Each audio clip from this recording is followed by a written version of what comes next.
कुंडली क्या है चैनल में आप सभी का एक बार स्वागत है। आज हम लोग गुरु और बुध की युति के बारे में जानेंगे, जिसे कुंडली में रुद्र योग भी कहा गया है। मित्रों, अगर कुंडली में बुध और गुरु एक साथ बैठे हों तो क्या परिणाम देंगे, इसी पर हम लोग परिचर्चा करेंगे। विषय वस्तु पर आने से पहले आप लोगों से एक आग्रह है कि आप यदि मेरे इस चैनल को अभी तक सब्सक्राइब नहीं किए हैं तो कृपया सब्सक्राइब बटन को दबा दें, यानी सब्सक्राइब कर लें, तथा कुंडली को में यह जो वीडियो है इसको अंत तक देखने के बाद यदि पसंद आए तो इसे लाइक भी करें। मित्रों, बुध जो वाणी के कारक है, जो स्कूल के कारक है, शिक्षा के कारक है, व्यापार के कारक है, और ये पार्क, गार्डन, लेखक, ज्योतिषी, इन सभी के कारक बुध है। तो दूसरी तरफ गुरु बृहस्पति जी ने कहा गया है जो ज्ञान के कारक हैं, जो गुरु के कारक हैं, जो श्रेष्ठ जनों के कारक हैं, जो विद्यालय के कारक हैं, जो धर्म के कारक हैं, जो धार्मिक स्थलों के कारक हैं। ये गुरु और बुध यानी बुद्धि के कारक बुध और ज्ञान के कारक गुरु एक साथ कुंडली में आ जाएं तो क्या होगा। इससे जब एक साथ कुंडली में एक घर में बुध और गुरु जब बैठते हैं, इसे रुद्र योग कहा जाता है।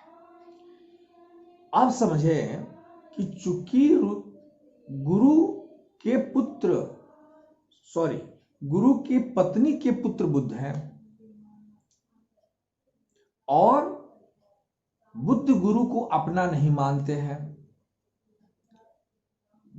जो कुंडली में भी बुध जो है अपने गुरु को अपनी शत्रु मानते हैं। अच्छा, ऐसा क्यों होता है, इस पर परिचर्चा हम लोग बाद में करेंगे। चूंकि बुध जो युवराज हैं, बुध वाणी के कारक तो हैं ही, युवराज हैं, बालक हैं, और गुरु ज्ञान है, गुरु शिक्षा देने वाले हैं। तो अमूमन जब भी किसी स्कूल में बच्चे जाते हैं तो गुरु को बहुत पसंद नहीं करते हैं शुरुआत के दौर में। यही यहाँ पे होता है, क्योंकि एक बालक गुरु के पास जाता है तो बहुत पसंद उससे नहीं करता है, ठीक है। लेकिन कुंडली में जब भी गुरु बुध के साथ बैठ जाते हैं तो इसको हम लोग 5 एंगल से देखते हैं, जो मैं पहले ही बता चुका हूं। पहले तो ये देखिए कि कंजंक्शन यानी जो युति है वह कितना परफेक्ट है, क्योंकि जब युति में डिग्री ज्यादा और कम हो जाते हैं, जब ज्यादा दूरी डिस्टेंस होती है, जैसे मान लीजिए कि गुरु 28 डिग्री बैठे हो, बुध 2 डिग्री बैठे हो, डिस्टेंस ज्यादा हो गया, ये युति उतनी फलित नहीं होती है, पहला चीज। दूसरा ये देखा जाता है कि गुरु उस कुंडली में कारक है कि बुध कारक है, या दोनों कारक हैं, या दोनों मारक हैं। तो ये स्थिति देखनी है कि बने ये युति जो बनी हुई है इसमें कारकत्व तो किसने पाया है। तीसरा ये देखा जाता है कि यह युति बनी कहां है। जब भी कोई भी युति या केंद्र में या त्रिकोण में, त्रिकोण मतलब केंद्र मतलब 1, 4, 7 और 10वें घर में, या त्रिकोण में यानी 1, 5 और 9वें घर में जब ये युति बनती है तो बेस्ट फल देती है। त्रिक भाव 6, 8, 12 में जो बनेगी तो ये फल अच्छा नहीं देगी, ठीक है। तो अब हम लोग पहले अभी जो आते हैं कि यदि गुरु और बुध कुंडली में केंद्र में यानी 1, 4, 7 और 10 घर में, या त्रिकोण में, त्रिकोण का है, त्रिकोण में यानी 5 और 9वें घर में अगर संबंध बनाते हैं तो ऐसे व्यक्ति बुद्धिमान, गुणवान, धर्म को पालन करने वाले, और आज्ञाकारी, यूं कहें कि विनयी, विवेकी, तेजस्वी और प्रभावशाली होते हैं। ऐसे व्यक्ति व्यापार में भी शिखर पर जाते हैं, या ऐसे कहिए कि ऐसे व्यक्ति वाणी से धनार्जन करते हैं। जब भी बुध और गुरु एक साथ कुंडली में शुभ स्थिति में बैठे हों, तब ऐसा व्यक्ति अपने जीविकोपार्जन वाणी के साथ करता है, या ये कहे कि व्यक्ति की भाषण यानी वाणी इतनी स्ट्रांग होती है कि उससे लोग प्रभावित होते हैं। वाणी जब व्यक्ति का इतना लच्छेदार होता है कि ऐसे व्यक्ति के आवाजों को सुनकर लोग उससे प्रभावित होते हैं। जब भी बुध और बृहस्पति कुंडली में केंद्र में या त्रिकोण भाव में बैठे हों, या ग्रह में भाव में बैठे हों, दूसरे भाव में भी बैठते हैं, तब भी यानी त्रिक भाव को छोड़कर 6, 8, 12 को छोड़कर अगर बैठे हों, तो समझें कि ऐसा व्यक्ति एक अच्छा समझदार व्यक्ति होता है। व्यक्तित्व तो उसके बहुत निखार होती है, उसकी वाणी से लोग प्रभावित होते हैं, उसकी वाणी को समझने वाले लोग होते हैं, उसकी बातों को मानने वाले होते हैं, उसके बातों की पालन करने वाले होते हैं। कोई बात वो समझा दे तो उस पर लोग ध्यान देते हैं, और अपनी जिंदगी में वह आदमी बहुत शिखर तक जाता है वाणी के माध्यम से। ऐसे लोग टीवी में या जो कहिए बेस्ट जो है पत्रकार भी होते हैं, संपादक के काम करने वाले ऐसे लोग होते हैं, और जिंदगी में इन्हें हर परिस्थितियों में हर परिस्थिति में ये लोग अपने को उस परिस्थिति के अनुसार ढालने वाले होते हैं।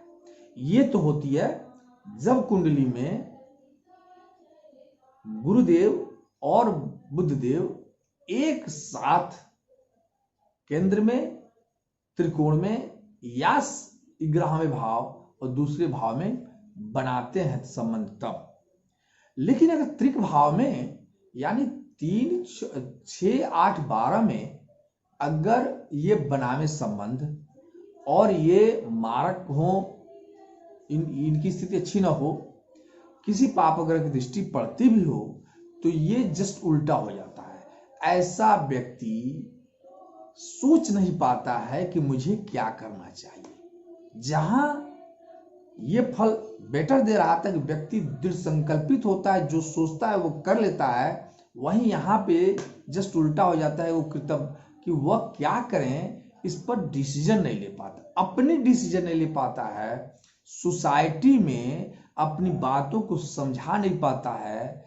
और तो और चूंकि बुध चर्म रोग के कारक हैं, तो व्यक्ति स्किन से प्रॉब्लम से, कफ से प्रॉब्लम से ग्रसित होता है पूरी जीवन में।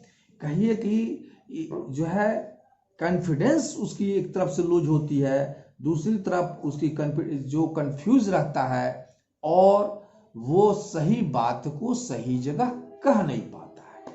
यही डिफरेंसेस आ जाती है। अब हमें क्या करना है? अगर कुंडली में बुध और बृहस्पति बैठे हैं, तो सबसे पहले आप ये देखें कि बुध और बृहस्पति में कौन ग्रह योग कारक हैं और कौन ग्रह कमजोर है।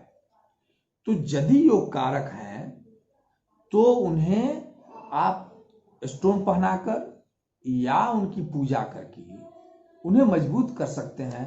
यदि वो कुंडली में मारक हैं और युति बना लिए हैं, तो उनकी पूजा और उनकी वस्तुएं दान करके ही किया जा सकता है। जैसे कुंडली में बुध और बृहस्पति दोनों एक साथ बैठे हैं, तो यदि गुरु अच्छे नहीं हैं, बृहस्पति अच्छे नहीं हैं, तो हम उनसे संबंधित वस्तु, अब उनसे संबंधित वस्तु क्या, जैसे पुस्तक हुआ, किताबें हुई,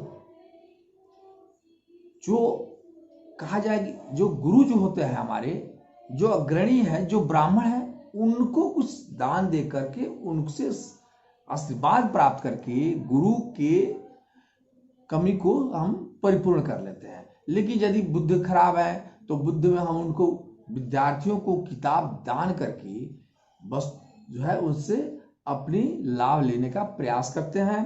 और अगर कुंडली में इन दोनों में से जो खराब है, इसके अलावा इनके बीज मंत्र को मैं बीज मंत्र बता चुका हूं, इसके बीज मंत्र को पढ़ करके भी मजबूत किया जा सकता है।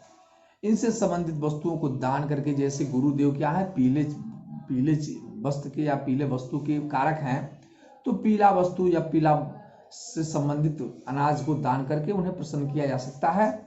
जबकि बुद्धदेव जो हरे वस्तु या हरे अनाज के कारक हैं, तो इस हरा से संबंधित वस्तुओं को दान करके लाभ लिया जा सकता है। लेकिन सब मिलाकर के कुंडली में अगर गुरु और बुध एक साथ बैठे हैं तो इसका परिणाम 90% बेटर रिजल्ट मिलता ही है।